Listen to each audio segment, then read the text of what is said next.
Well, good morning, everyone. Happy Friday.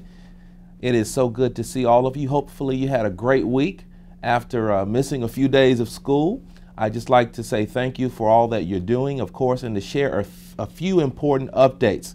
As you all know, we have currently a survey for the makeup days that is in progress.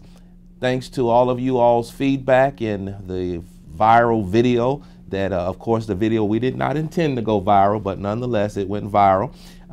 You all are, Clayton County is basically leading with the makeup day conversation. So you have several options, and I can hear some of you saying, oh, why so many options? It just basically reflects all the different options that we've got to decide from.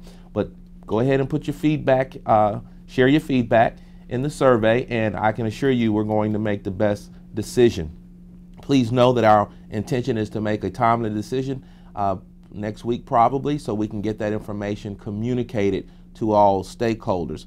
We'd like to thank you all for making whatever adjustments that you need to make instructionally to ensure that our students are getting the content that they need to get in order to be successful this semester. It's so important for us to acknowledge all the many employees who worked when we did not work to ensure that we were paid on that Monday, on last Monday. So I'd like to thank the payroll department, the individuals who are in the finance or business services department, the technology department that helped with the printing, the transportation and maintenance departments, all visiting and making sure that buildings were okay.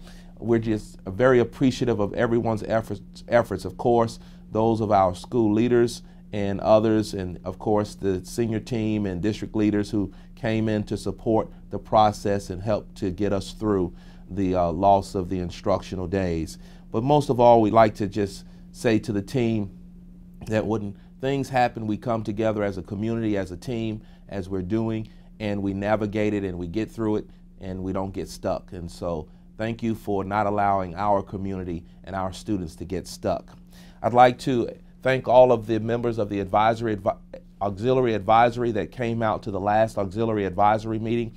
It was a very productive meeting where we provided updates, we shared budget updates, we provided a Q&A opportunity, and we were able to just hear their ideas and feedback. So thank you for those who came out even after missing a few days of school. We'd like to acknowledge our professional learning department, Dr. Duncan and her team, for doing an outstanding job with the Employees of the Year celebration. We're so pleased to have participated in that event. It was outstanding. Our board is so supportive, and many of them were out of town, of course, in conferences and doing SACS visits. But those of us who were in attendance and the board members that were in attendance, very complimentary of all of you and appreciative of the opportunity to be of support to you. And as we shared last night, those employees, all of you are stars. You're stars. You have gone through pressure, the test of this profession, if you will, to get where you are. And because of that, you give us light, you give us energy, and you provide direction to us. And for this, we are very grateful to all of you. We acknowledge you, we celebrate you, and we thank you for your efforts. Keep up the great work. We'd like to share a few instructional updates. As you all know, we're rolling out our new iReady online tool for K-8, Achieve 3000, 9-12, and of course the continued use of Odyssey-ware at the 9-12 level. The goal being that of helping about 27,000 students address some reading and math deficits that they may have, prior grade level deficits in content and skills that they may have. And so we know that schools are assessing and they're providing students the time that they need on those platforms. And as a reminder, this is increased learning time, so they should be getting the core face-to-face direct instruction along with their peers from the teachers, core level 1, tier 1 instruction.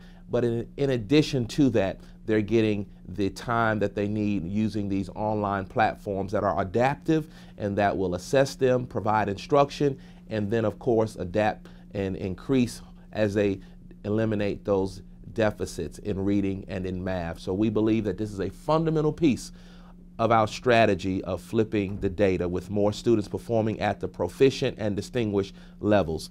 And to this end, you should know, and we'll be sending this out in a written form, but we have modified the testing calendar for K through 8 end of grade.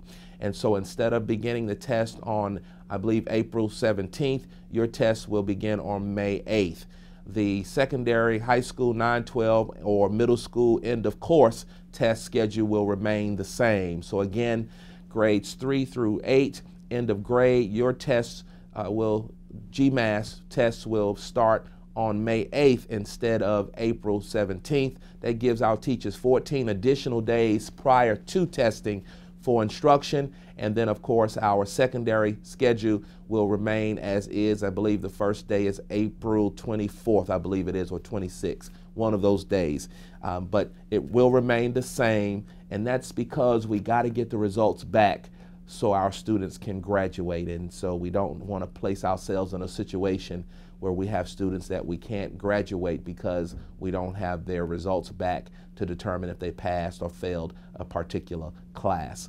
We want to ensure that our students are getting the very best instruction, quality, and of course quantity, which is important relative to the content standards, so that they will have every chance of doing well, performing at the proficient and distinguished levels when they take the Georgia Milestones assessments. We'd like to remind everyone that Advanced Ed accreditation renewal is in progress. This is our 5-year renewal year, and as an accredited district, all districts go through this process, and so we're going through this process. Our visit is scheduled for the March 18th through the 21st. We're working with the external team, and we believe that the progress that we're making positions us to continue the great work that we're doing here in Clayton County Public Schools.